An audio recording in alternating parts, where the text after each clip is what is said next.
মহিলাদের উপর অত্যাচার করা হচ্ছে, রাতের অন্ধকারে পুলিশ তুমি জবাব দাও। রাতের অন্ধকারে বিজেপির পরিবারের মহিলাদের অত্যাচার করা হচ্ছে, কিসের স্বার্থে পুলিশ তুমি জবাব দাও।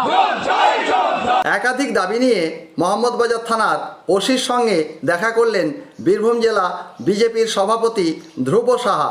গতকাল রাত্রে মোহাম্মদবাজার থানার সামনে একাধিক দাবিতে বিক্ষোভ দেখায় বিজেপির বীরভূম সাংগঠনিক জেলা সভাপতি ধ্রুব সাহা, বিজেপির সাধারণ সম্পাদক ও মোহাম্মদবাজার এলাকার বিজেপির নেতা নেতৃত্বরা।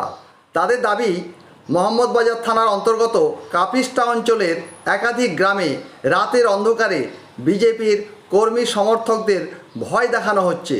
এমনই অভিযোগ তুলে বিক্ষোভ দেখায় বিজেপির কর্মী সমর্থক থেকে শুরু করে জেলা নেতৃত্বরা। বিক্ষোভ শেষে মোহাম্মদবাজার থানার ওসির সঙ্গে দেখা করে কথা বলেন বীরভূম জেলা বিজেপির সাংগঠনিক সভাপতি ধ্রুব সাহা। তুমি জবাব দাও, তাই তো বলে ওসি তুমি হুঁশিয়ার, তাই তো বলে ওসি তুমি হুঁশিয়ার। বিজেপি জিন্দাবাদ, বিজেপি জিন্দাবাদ।